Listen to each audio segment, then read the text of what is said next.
Dear students, welcome to the today lecture of PBM Product and Brand Management Unit 4th Module 5th Branding Strategies and Brand Elements. Today we will discuss lecture number 38. In lecture number 38 we will discuss global brand strategy. First of all, what is the meaning of global brands? Global brands are brands that are recognized throughout much of the world. आपने types of brand में area सर्व के base पर brands के types discuss किए थे। Local brands, provincial brands, regional brands, national brands और international brands. तो जब कोई कंपनी अपनी कंट्री की बाउंड्री के बाहर दूसरी कंट्री में भी अपने ब्रांड को प्रमोट कर रही है तो वो इंटरनेशनल ब्रांड होता है। और जब कंपनी तकरीबन वर्ल्ड की हर कंट्री में अपने ब्रांड को प्रमोट कर रही है, ऑफर कर रही है, तो उसे हम क्या बोलते हैं? ग्लोबल ब्रांड्स बोलते हैं। तो ग्लोबल ब्रांड्स वो ब्रांड्स होते हैं जिनको पूरा वर्ल्ड जानता है। जैसे एप्पल है, उसकी आइडेंटिटी किसी एक कंट्री में नहीं है। एप्पल आईफोन है, उसको पूरे वर्ल्ड के कस्टमर्स जानते हैं। सैमसंग हो, पेप्सी हो, कोको कोला हो, टोयोटा हो, सोनी हो, ये सारे के सारे कैसे ब्रांड्स हैं? ग्लोबल ब्रांड्स हैं। तो कोई भी कंपनी है जो कि अपने ब्रांड को ग्लोबल ब्रांड बनाना चाहती है तो उसे इन टेक्निक्स को, इन स्ट्रेटजीज को फॉलो करना पड़ेगा। तो ग्लोबल ब्रांड स्ट्रेटजी का मतलब क्या होगा? स्ट्रेटजी का मतलब क्या होता है? Tools and techniques to achieve objectives. तो ग्लोबल ब्रांड स्ट्रेटजी का मतलब क्या होगा? वो टूल्स और टेक्निक्स जिनके थ्रू कंपनी अपने ब्रांड को ग्लोबल ब्रांड बनाना चाहती है। तो फर्स्ट क्या है? Identify the relative attractiveness of each market for brand. ऐसा नहीं है कि पूरे वर्ल्ड में आपके ब्रांड के लिए ही एट्रैक्टिव मार्केट होगा, क्योंकि अलग अलग कंट्रीज के एनवायरमेंटल कंडीशंस अलग अलग होंगी। तो सबसे पहले आपको आइडेंटिफाई करना पड़ेगा कि आपकी कंट्री के अलावा कौन सा ऐसा मार्केट है जो कि आपकी ब्रांड के लिए एट्रैक्टिव हो सकता है। फिर सेकंड, वहाँ के जो कंज्यूमर्स होंगे उनके कंज्यूमर बिहेवियर की आपको क्या करनी होगी? स्टडी करनी होगी। उनका आपके ब्रांड के लिए एटीट्यूड, वो वहाँ पर उस प्रोडक्ट को कैसे यूज करते हैं, इसकी स्टडी करनी होगी। फिर नेक्स्ट क्या है?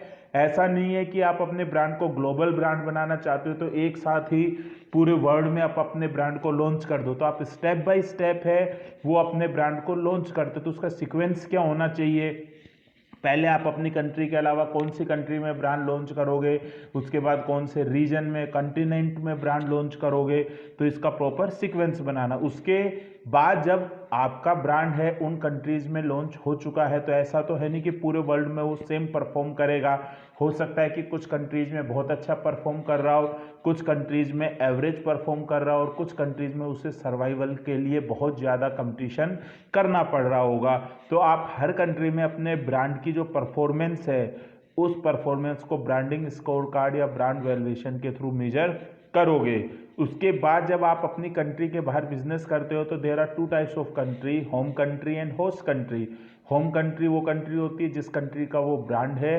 होस्ट कंट्रीज वो कंट्रीज होती हैं जहां पर वो अपने ब्रांड को लॉन्च कर रही है। तो कंपनी को डिसीजन लेना पड़ेगा कि कौन से डिसीजंस हैं वो तो हमें सेंट्रलाइज लेने हैं, यानी कि मेन कॉर्पोरेट ऑफिस से लेने हैं, और कौन से डिसीजंस हैं वो उस कंट्री की सब्सिडरी कंपनी लेगी।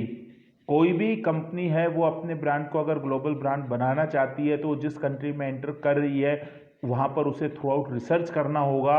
और अगर वहाँ पर ब्रांड आइडेंटिटी का मतलब क्या होगा? Logo, punch line, brand name, packaging, colour combination, इन सब की स्टडी करनी होगी। और कंट्री के लैंग्वेजेस, पैटर्न, कल्चर के अकॉर्डिंग कंपनी चाहे तो अपने इन ब्रांडिंग एलिमेंट्स को क्या कर सकती है? चेंज भी कर सकती है। तो अगर हम नक्शेल में देखें तो कोई भी कंपनी अपने ब्रांड को अगर ग्लोबल ब्रांड बनाना चाहती है तो उन्हें इन स्ट्रेटजीज को फॉलो करना पड़ेगा। पहला क्या है? Understanding consumer behaviour. Consumer behaviour का मतलब क्या होता है? एक डिटेल्ड स्टडी जिसमें कंपनी ये स्टडी करती है कि कस्टमर प्रोडक्ट क्यों खरीदता है, कब खरीदता है, कहाँ से खरीदता है, कितनी बार खरीदता है, कैसे उसे यूज करता है, कैसे उसे डिस्पोज करता है। उसका जो एक डिटेल एनालिसिस होगा उसे ही हम क्या बोलते हैं? कंज्यूमर बिहेवियर बोलते हैं। तो ऐसा तो है नहीं कि आपकी कंट्री में जो कंज्यूमर बिहेवियर है आपके प्रोडक्ट के रिगार्डिंग वैसा ही consumer behaviour throughout world में होगा. Just because consumers have certain buying preference और habit in one culture doesn't mean that such preferences are universal. तो कंपनी है अगर अपने ब्रांड को ग्लोबल ब्रांड बनाना चाहती है तो जिन जिन कंट्रीज में बिजनेस कर रही है वहाँ के कंज्यूमर बिहेवियर की स्टडी करनी होगी. जैसे कि वॉलमार्ट ने मिस्टेक की है कि जब उसने चाइना में अपने आउटलेट्स ओपन किए तो उन्होंने इंडस्ट्रियल पार्क के पास अपने आउटलेट ओपन किए. अमेरिका में जो लोग होते हैं वो ऑफिस के बाद शॉपिंग करते हुए घर जाना प्रेफर करते हैं, तो वहाँ पर जो शॉपिंग मॉल्स होते हैं वो इंडस्ट्रियल हब के पास होते हैं, ऑफिसेज के पास होते हैं. लेकिन जो चाइना में लोग हैं वो जो एज ए कंज्यूमर है वो शॉपिंग करते हैं जो कि शॉपिंग मॉल उनके घर के नज़दीक हो, ना कि वर्क के नज़दीक हो. तो वॉलमार्ट ने है चाइनीज़ कंज्यूमर बिहेवियर की स्टडी नहीं की, तो वहाँ पे वॉलमार्ट से क्या हो गई, मिस्टेक हो गई. तो अगर आपको ग्लोबल ब्रांड बनना है तो कंपनी को कंज्यूमर बाइंग बिहेवियर के हर कंट्री में क्या करनी पड़ेगी, स्टडी करनी पड़ेगी. मैगी जब इनिशियल लेवल में इंडिया में ब्रांड आया था तो उसकी अच्छी खासी सेल नहीं हो पा रही थी. क्यों? क्योंकि उसने यहाँ के इंडियन एनवायरनमेंट की स्टडी नहीं की. जब बाद में उसने रिसर्च किया और एनवायरनमेंट की स्टडी की तो उसे पता लगा कि यहाँ के कंज्यूमर्स को मैगी बनाना ही नहीं आता है. फिर उसने अपने एडवर्टाइजमेंट के थ्रू, पैकेजिंग के थ्रू मैगी को कैसे प्रिपेयर किया जाता है इस पर फोकस किया. किलोग्स जब शुरू में कॉर्नफ्लेक्स में इंडिया में आई थी तो वो अच्छा बिजनेस नहीं कर पा रही थी. फिर जब बाद में उसने स्टडी की तो पता चला कि उसने इंडियन कल्चर की स्टडी नहीं की, यहाँ के कंज्यूमर बिहेवियर की स्टडी नहीं की. जो इंडियन है वो या तो ब्रेकफास्ट है जब कर रहे हैं तो वो दूध है लेते हैं तो ल्यूकवर्म लेते हैं, मतलब हल्का निवाया दूध लेते हैं. तो उसमें जैसे ही ये सीरियल्स डालते थे तो ये सोगी हो जाती थी. सोगी का मतलब लिसलेसी हो जाती थी, तो उसका कोई टेस्ट नहीं आता था. और दूसरा जो इंडियंस हैं वो दूध के साथ मीठा या चीनी डालकर पीना पसंद करते हैं. तो जब बाद में उन्होंने स्टडी की तो चोकोस के नाम से ब्रांड लॉन्च किया जिसके ऊपर चॉकलेट की कोटिंग थी, और वो ब्रांड है वो सक्सेसफुल रहा क्योंकि वो थोड़ा सा क्रिस्पी होता था तो वो दूध में लिसा नहीं होता था. इसके अलावा चॉकलेट की कोटिंग जब वो घुल जाती थी तो दूध मीठा भी हो जाता था. सेकेंड क्या है, global brand strategy, corporate identity.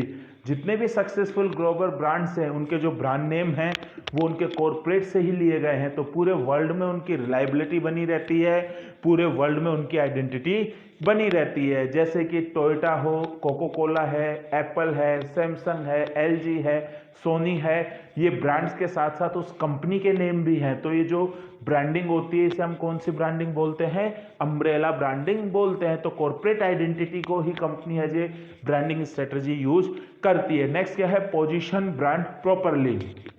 Brand positioning का क्या मतलब होता है, कस्टमर के माइंड में अपने प्रोडक्ट की, अपने ब्रांड की एक अलग से इमेज क्रिएट करना. तो आप अगर टेक्निकल प्रोडक्ट में हो जहां पर कस्टमर्स की रिक्वायरमेंट अलग अलग नहीं होती, आपका प्रोडक्ट स्टैंडर्डाइज रहता है, तो वहां पर तो आप एक यूनिफॉर्म पोजीशनिंग कर सकते हो. जैसे इंटेल है वो अपने प्रोसेसर्स हैं वो हर कंट्री के मैन्युफैक्चरर्स जो कि लैपटॉप कंप्यूटर बनाते हैं उनको डिस्ट्रीब्यूट करता है, सेल करता है, सप्लायर है. तो i3, i5, i7 इसकी पोजीशनिंग सेम है, प्रोसेसर्स की है स्पीड के बेस पर. लेकिन जो कंपनी ऑटोमोबाइल में है, एफएमसीजी सेक्टर्स में, कंज्यूमर प्रोडक्ट्स में है, उन्हें कंज्यूमर के अकॉर्डिंग हर कंट्री में अपने ब्रांड की पोजीशनिंग को प्रॉपर करना चाहिए. जैसे कि होंडा है वो अपने होंडा सिटी को डेवलप्ड कंट्री, डेवलपिंग कंट्री और अंडर डेवलप्ड कंट्री में सेल कर रही है, तो वहां वो सेम पोजीशनिंग नहीं कर सकती. डेवलप्ड कंट्री में उसकी पोजीशनिंग है मिडिल इनकम क्लास के लिए, क्योंकि डेवलप्ड कंट्रीज में लोगों की इकोनॉमिक पावर हाई होती है, purchasing power, ability to buy high होती है. डेवलपिंग कंट्रीज में उसे वो एक कट अबोव पोजीशनिंग कर रही है जो अपर मिडिल क्लास के लिए होती है. लेकिन जब वही Honda city under develop countries में जा रही है तो वो एक लग्जरी कार की पोजीशनिंग हो रही है, क्योंकि अंडर डेवलप कंट्रीज में लोगों के पास बेसिक नेसेसिटीज की रिक्वायरमेंट होती है, वो उनके पास इतनी एबिलिटी टू बाय नहीं होती कि वो कार ऑटोमोबाइल परचेज कर सके. तो वहां पर होंडा सिटी एक लग्जरी पोजीशनिंग में आ जाएगा.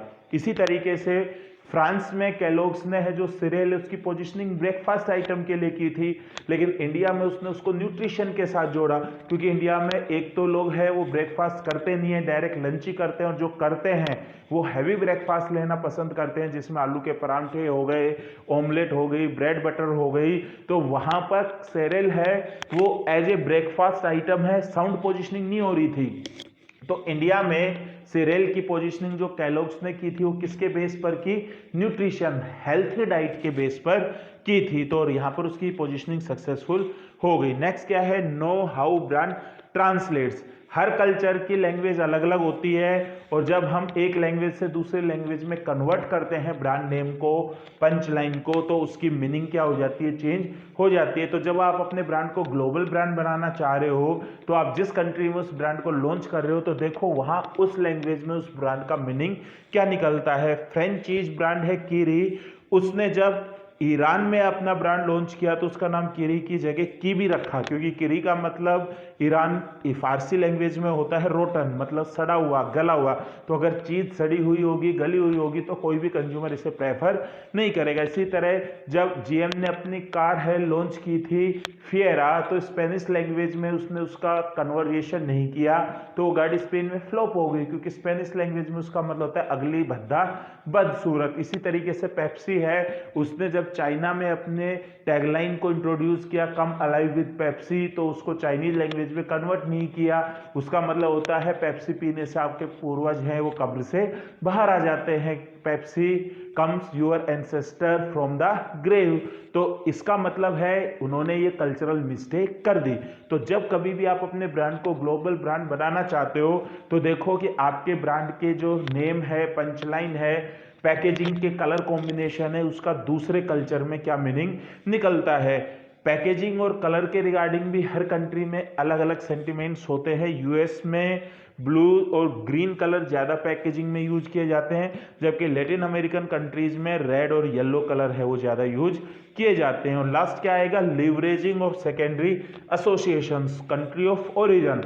अगर आप उस कंट्री से हो जो कंट्री फेमस ही पूरे वर्ल्ड में उस प्रोडक्ट की वजह से है जो आप बना रहे हो, तो जब आप ग्लोबल ब्रांडिंग करते हो तो आप उस कंट्री के एसोसिएशन को बताते हो। जैसे कि कोई कंपनी वॉच बना रही है और वो स्विट्जरलैंड से है, तो स्विट्जरलैंड है वो वॉचेज के लिए फेमस है, तो वो पूरे वर्ल्ड में पोजीशनिंग क्या करेगी, क्या लीवरेज करेगी, made in Swiss.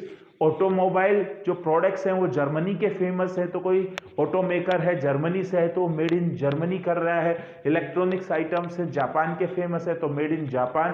Perfume France का फेमस है, made in French. Leather Italy का फेमस है, made in Italy, Italian leather. मसाले इंडिया के फेमस है, मेड इन इंडिया। तो इसे हम क्या बोलते हैं, कंट्री ऑफ ओरिजिन इफेक्ट बोलते हैं। तो इसी के साथ ही आपका ये टॉपिक था ग्लोबल ब्रांड स्ट्रेटजी, ये कंप्लीट हो गया है। Thank you very much.